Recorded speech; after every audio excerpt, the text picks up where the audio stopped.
a gente possa fazer a correção da última atividade.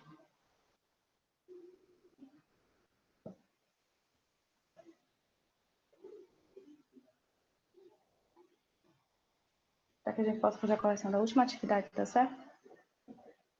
No final da aula, eu faço a leitura dos nomes para conferir a frequência, tá bom? Eu já andei anotando aqui. Então, vamos lá.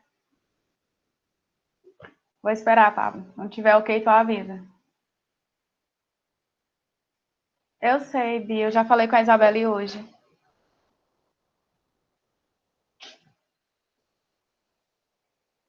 Livro de Ciência Prática, página 60. Vou até dar uma olhadinha, que ainda eu não olhei. Peço até desculpa.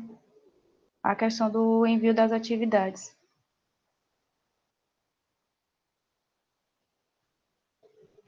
Mas eu vou dar uma olhadinha, principalmente nas experiências.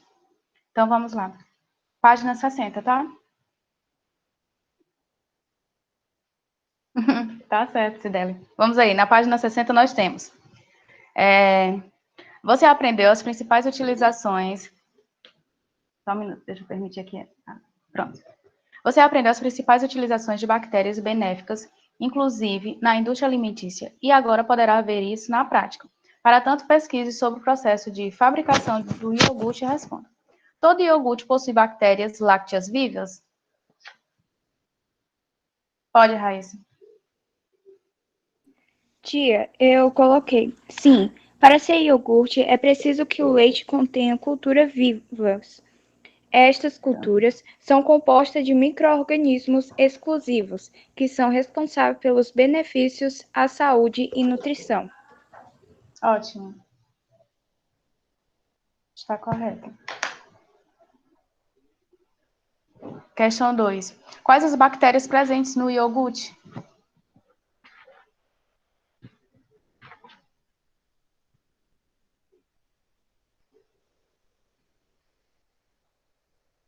Vamos, meu povo. Voluntária.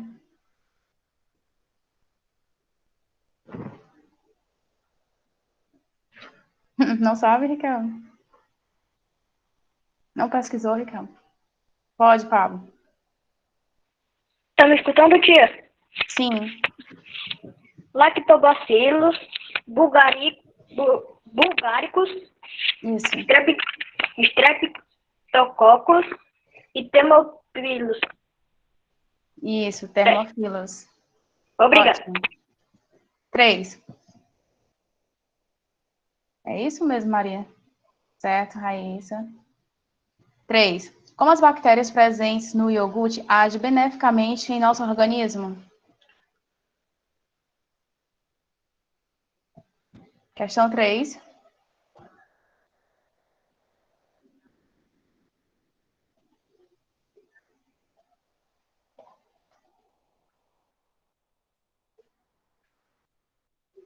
Pode, Raíssa. Gostei, Maria. Tu nem fez, né? Uma das principais formas pelas quais probióticos podem exercer efeitos benéficos está em alterar a microbiota intestinal. Isto pode ser feito através da introdução de novas espécies no trato gastrointestinal ou promovendo o crescimento de bactérias benéficas já existentes. Ok. Outra pessoa.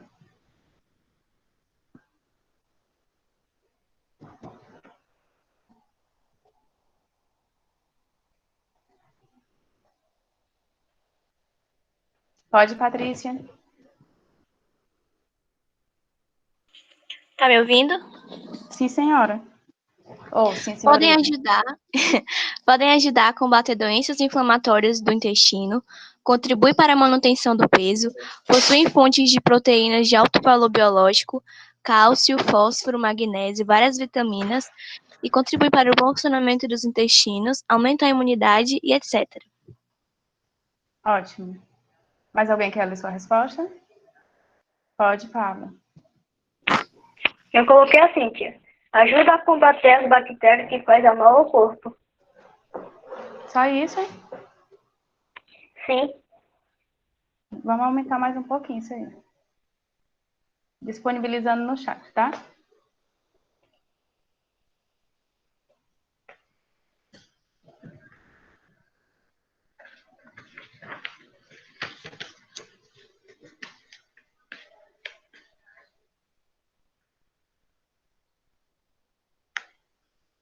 Página 62.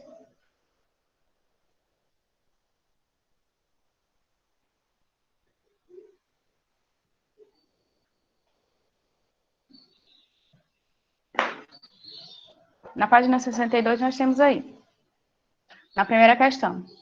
Uma palavra biotecnologia surgiu no século XX, quando o cientista Herbert Boyer introduziu a informação responsável pela fabricação da insulina humana em uma bactéria, para que ela passasse a produzir a substância.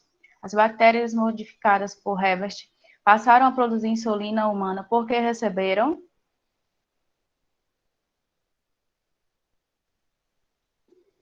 alternativa A, alternativa correta. Receber a sequência de DNA codificante de insulina humana. Alternativa A, certa.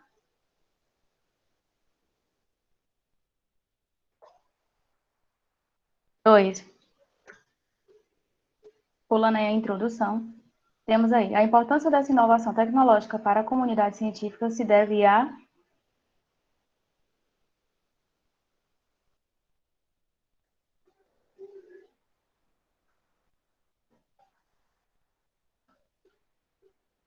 Se deve à possibilidade de programar geneticamente micro-organismos ou seres mais complexos para produzir medicamentos, vacinas e combustíveis.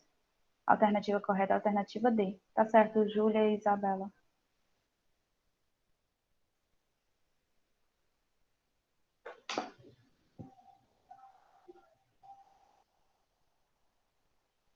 Boa tarde, Gabi. Maria Gabi.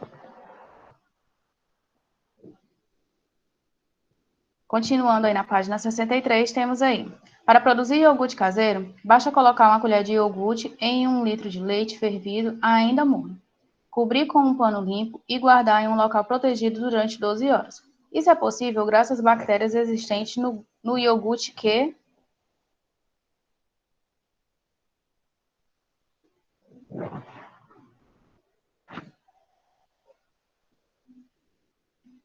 Certo, Raíssa e Patrícia. Isabela também. Se reproduzem rapidamente por meio da simples divisão de uma célula em duas, devido à existência de condições favoráveis de temperatura e à presença de nutrientes. Alternativa correta, alternativa A.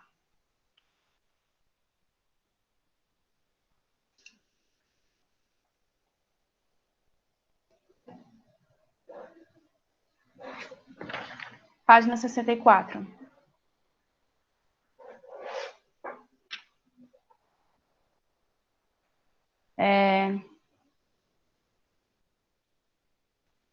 Há maior número de lactobacilos por unidade de volume de leite em qual das opções? Coalhado, tá? Alternativa E. Maior número de lactobacilos por unidade de volume de leite é onde tem o leite coalhado. Alternativa E, da página 64. Continuando. 3. Em relação às bactérias, marque V para as afirmativas verdadeiras e F para as falsas, no caso. As bactérias têm sido utilizadas pela engenharia genética na síntese de peptídeos humanos peptídeos humanos como a insulina e o hormônio do crescimento. Isso é verdadeiro ou falso? Ok. Certo, Raíssa. As bactérias causam muitas doenças sexualmente transmissíveis, como a herpes simples, a meningite e a sífilis. Verdadeiro ou falso? Falsa. Em geral, as bactérias trazem mais benefícios do que prejuízos para os seres humanos e para a biosfera. Verdadeiro. Alternativa correta, alternativa B, tá? Verdadeiro, falso, verdadeiro. Alternativa correta, alternativa B. Continuando. Questão de número 4. A associação entre plantas leguminosas e bactérias do gênero Rhizobium é um exemplo de mutualismo envolvendo membros de reinos distintos. Por tratar-se de um mutualismo, ambos os organismos são beneficiados. O papel das bactérias do gênero Rhizobium nessa associação contribui significativamente para o ciclo global. Certo, Pablo, Júlia? Deu o restante?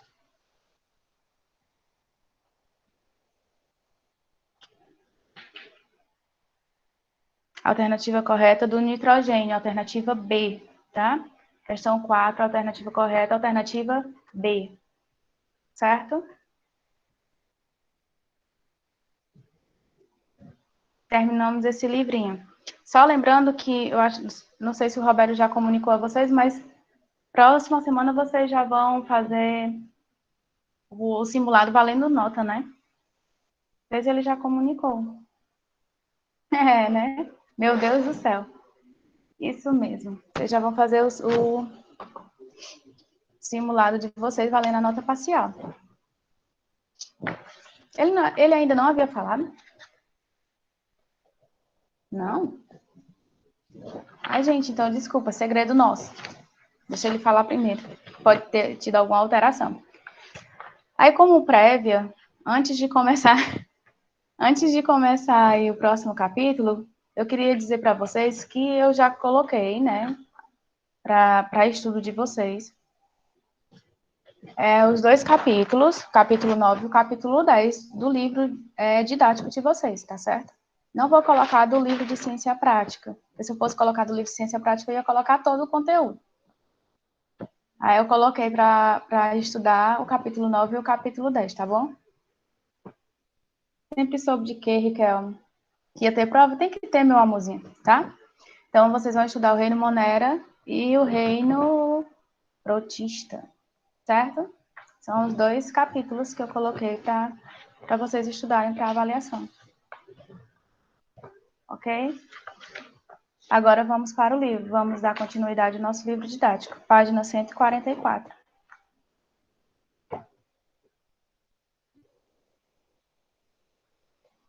Eu só dando uma prévia dos conteúdos que vocês vão estudar, para que vocês possam aproveitar o tempo, quando tiver uma atividade, para ir logo dando uma olhadinha. Né? Mesmo porque não vai ter recuperação paralela. Boa tarde, Wigner. Tudo bem com o senhor?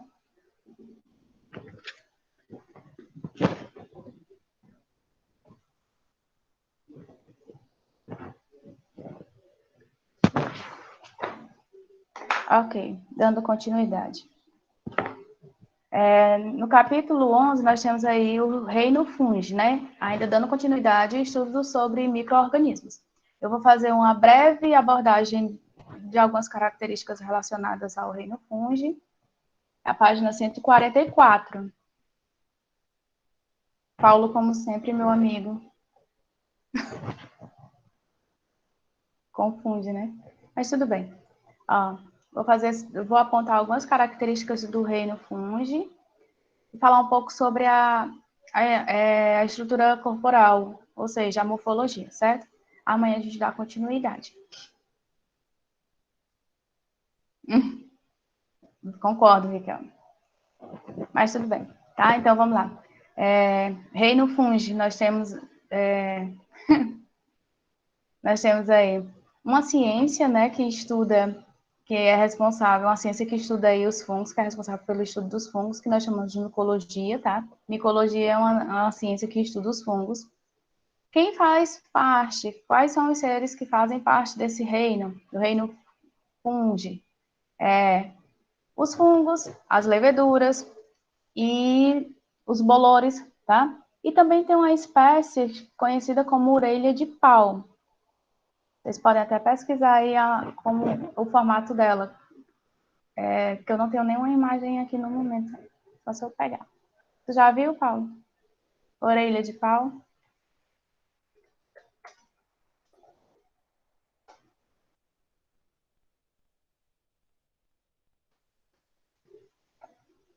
Ah, sim, desculpa, Raíssa, esqueci. Cogumelos também fazem parte desse reino, tá? cogumelos também fazem parte desse reino. Inclusive, nós vamos ver que alguns cogumelos são utilizados na alimentação, mas outros são nocivos, né? Nós vamos ver isso aí também. Então, fazem parte do grupo, relembrando, do grupo do reino do fungo. Os fungos, as leveduras, os cogumelos, que eu tinha esquecido, né? Os bolores e as orelhas de pau, tá? Também fazem parte. Características gerais aí desse reino.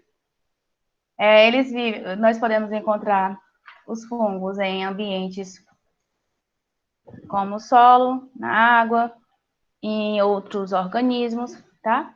O importante é perceber que eles, para sobreviver, eles precisam de lugares onde tenha umidade, lugares úmidos, tá? São seres eucarióticos, tá? São seres eucariontes, no caso. Com relação à sua alimentação, são heterotróficos, ou seja, eles não sintetizam o seu próprio alimento, certo? Eles não sintetizam o seu próprio alimento. Eles começam a sua refeição, podemos dizer assim, despejando enzimas sobre o alimento, tá? E essa digestão acontece fora da célula, certo? Isso nós vamos ver daqui a pouco lá na página 145. Isso, Pablo, parece como se fosse uma folhinha mais dura, né?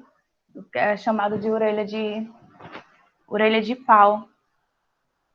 Ela tem uma aparência, como você disse, uma aparência como se fosse uma flor, mas não é, mas é algo duro, né? Com mais consistência. Porque ela também, ele aí, no caso, a orelha de pau é classificado também como um fungo. Pode dar uma olhadinha aí. Eu estava até procurando aqui a imagem, mas eu não sei fazer esses processos de copiar, colar. Não vai. Desculpa.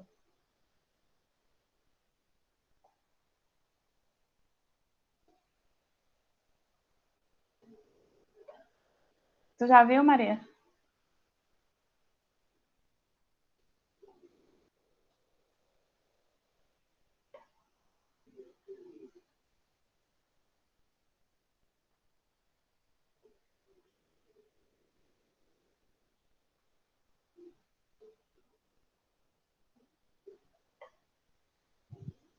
Apresentar na tela, que dá para todo mundo ver. Vou testar.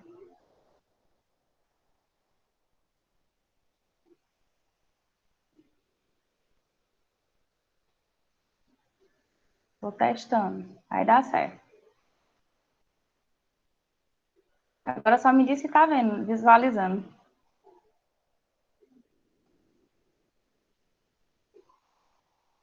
Deu certo? Esse daqui, ó.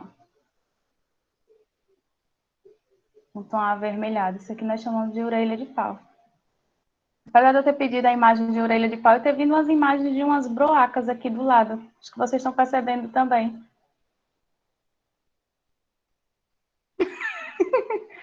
Foi sem querer.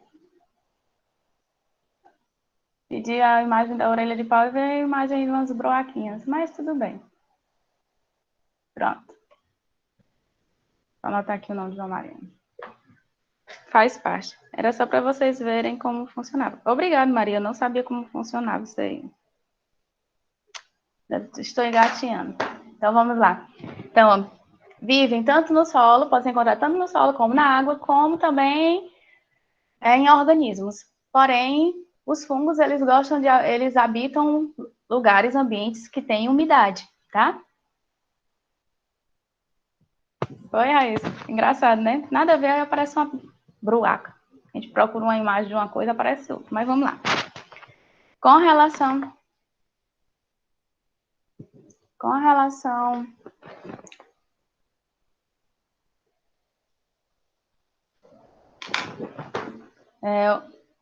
aos fungos, dando continuidade, como eu tinha falado para vocês, eles são heterotróficos, ou seja, eles não sintetizam o próprio alimento. Então, o que é que acontece? Eles fazem a sua refeição despejando essas enzimas, eles liberam as enzimas, e essas enzimas agem sobre o alimento, certo? Essa digestão acontece fora da célula. João Mariano, página 144, estou só falando alguns pontos, daqui a pouco aí a gente vai para o livro para leitura e a gente tirar mais alguma dúvida. Geralmente essas orelhas de pau aparecem em tronco de outras árvores, como eu tinha na imagem. Tá? Aí voltando a falar com relação à alimentação. Essas moléculas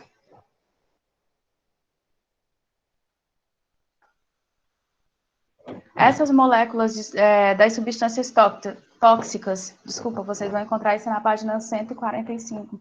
Essas moléculas de substâncias tóxicas, desculpa, elas quebram as moléculas menores, como por exemplo os açúcares. Esses açúcares são absorvidos pelos fungos, tá? E o gás carbônico ele acaba sendo liberado, lançado ao ar, tá? Pois não é, Paulo? Mas assim mesmo. Eu tenho esses dias que eu gaguejo, tá? Outra característica aí.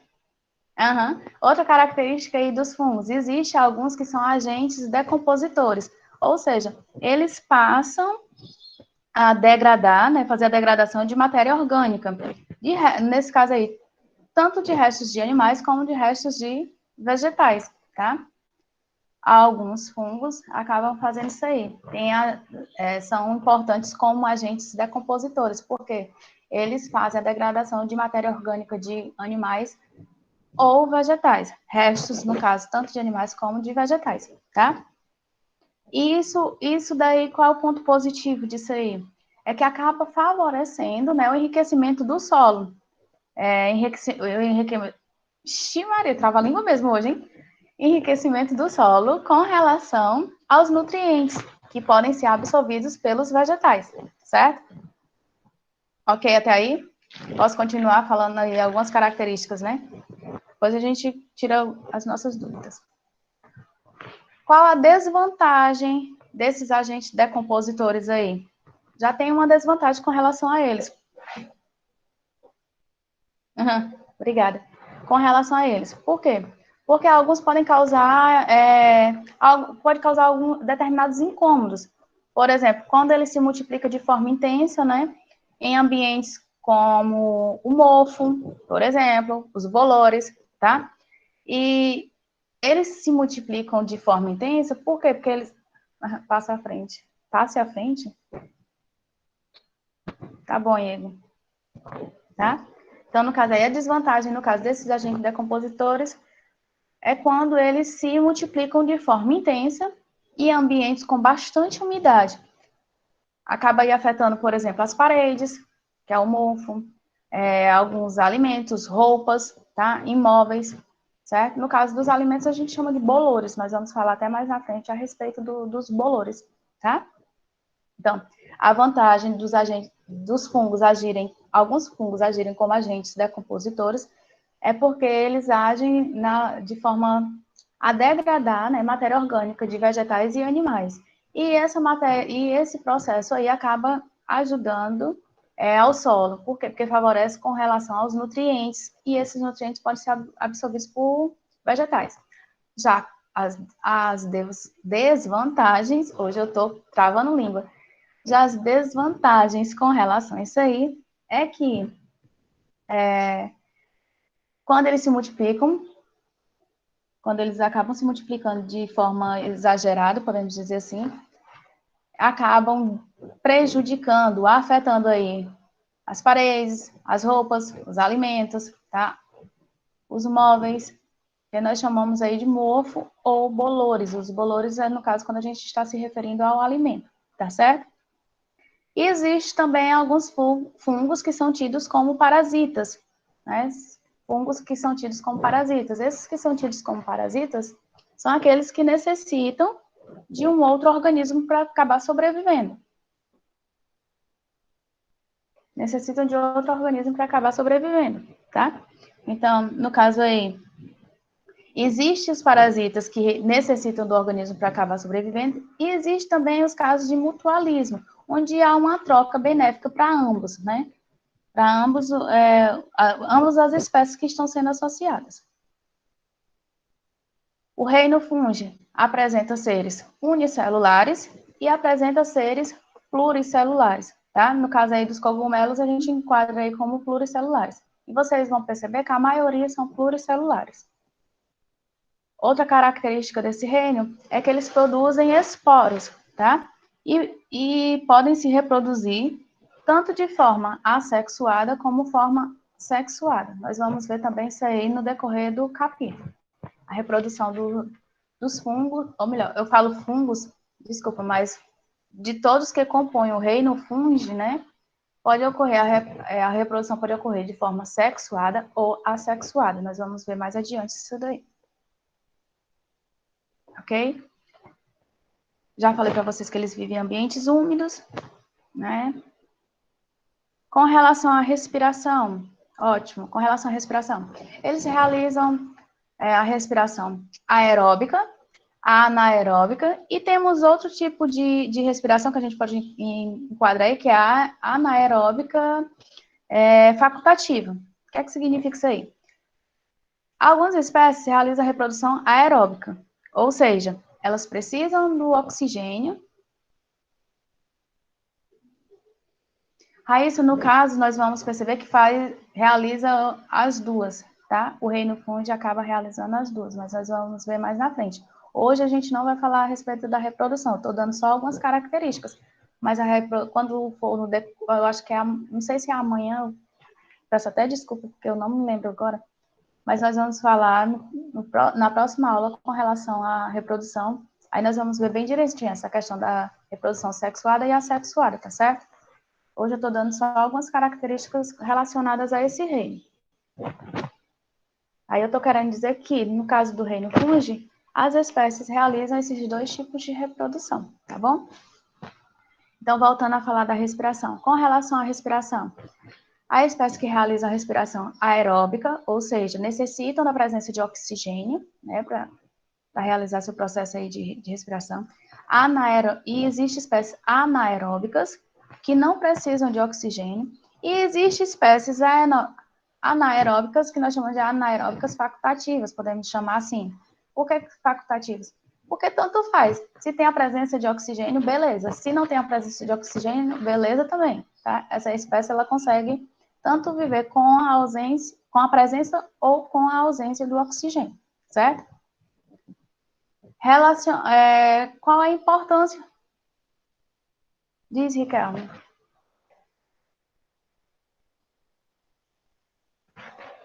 Estou esperando tu falar ou escrever.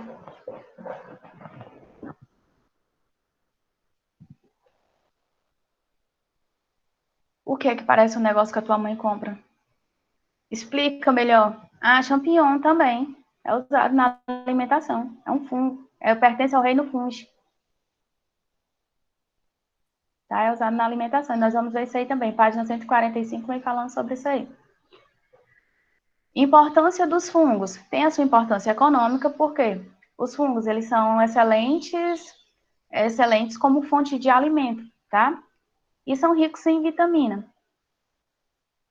Ricos em vitamina. Champignon, como o Riquelme já citou aí, por exemplo, pertence ao reino fungi e é usado na alimentação. Assim como também nós temos as leveduras, que são usadas para a produção de pão, de bebidas, tá?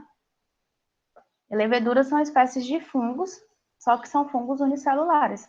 Por exemplo, lá na página 146, vocês vão encontrar mais detalhado falando a respeito disso.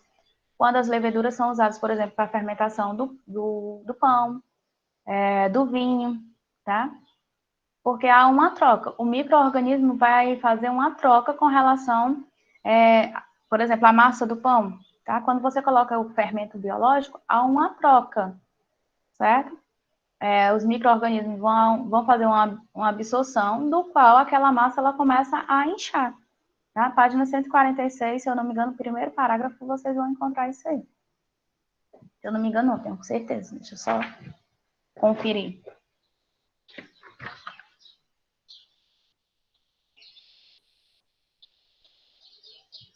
Pois é, eu não comi champignon. Não me recordo. Só se tivesse... Não me recordo de ter comido. Ó, isso, na página 146 vocês vão encontrar falando a questão da fermentação. Ó, a fermentação acontece porque os açúcares contidos, por exemplo, na uva, a fermentação, quando você vai fermentar aí para produzir o vinho, o açúcar contido na uva é convertido em energia para os micro-organismos.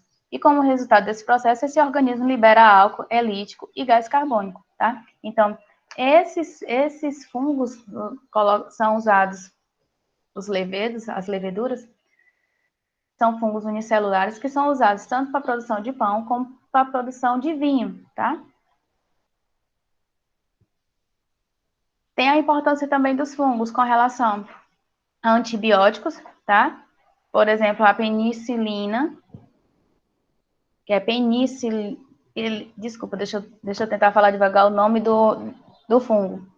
Penicilíneo.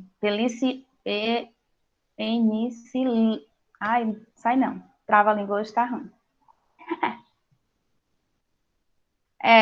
As leveduras são utilizadas tanto para a produção de pão, vinhos e cervejas. Algumas bebidas alcoólicas, né? Porque ela ajuda aí no processo de fermentação, tá?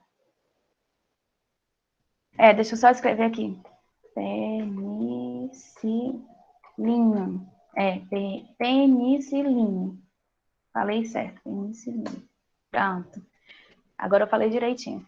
Esse daí já é o fungo que é utilizado para a produção de antibióticos. Estão lembrados, né, que nós já falamos bastante a respeito de antibióticos. Os antibióticos são utilizados para combater bactérias, né, no tratamento de bactérias.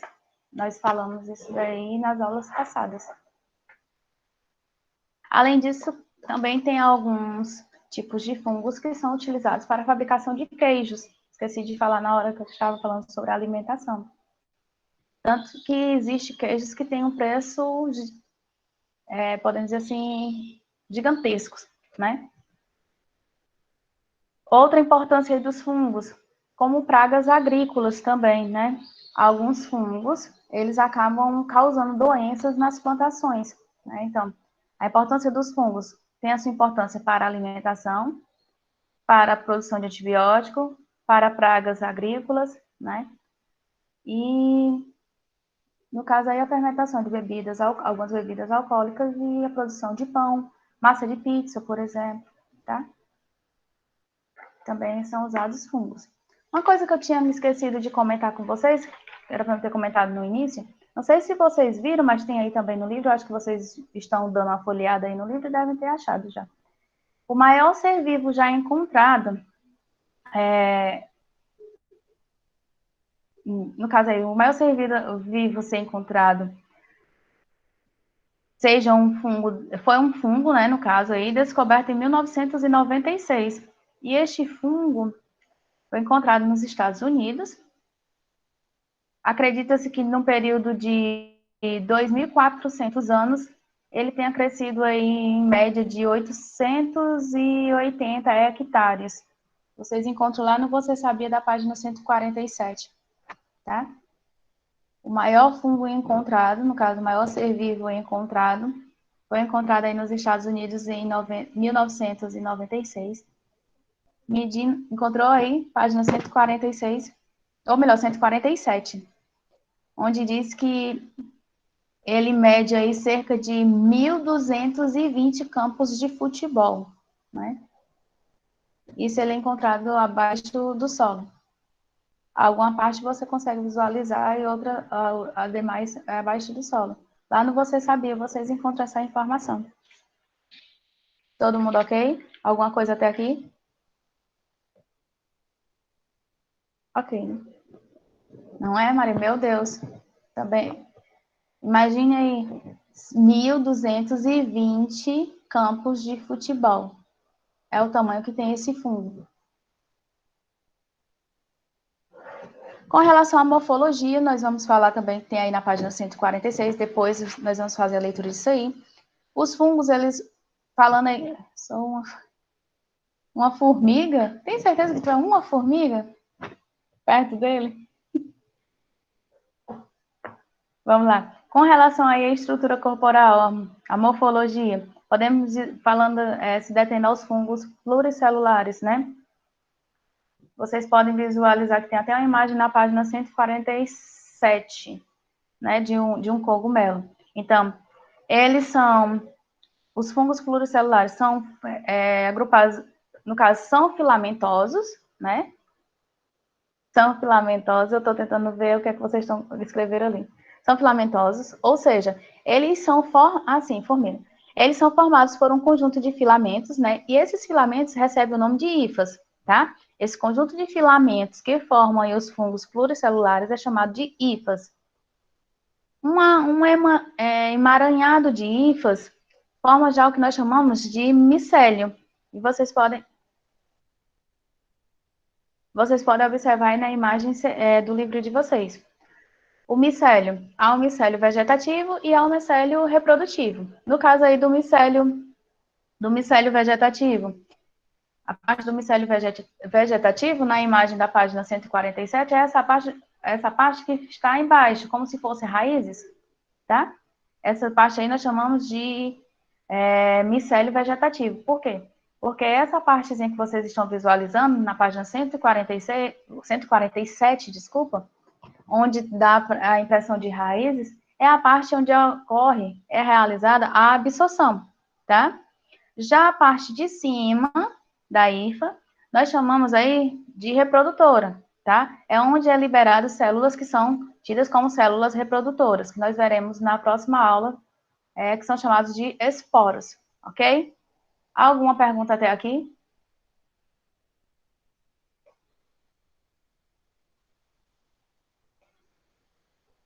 Não? Ó, hoje eu não vou colocar atividade para vocês, tá? Não vou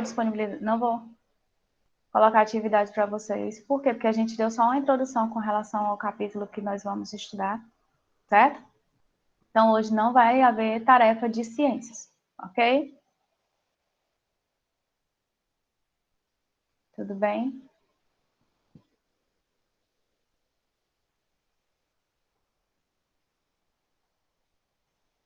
Ok, né? Pois então tá. Tenha uma boa tarde. Até amanhã, se Deus quiser. Beijos. Até mais.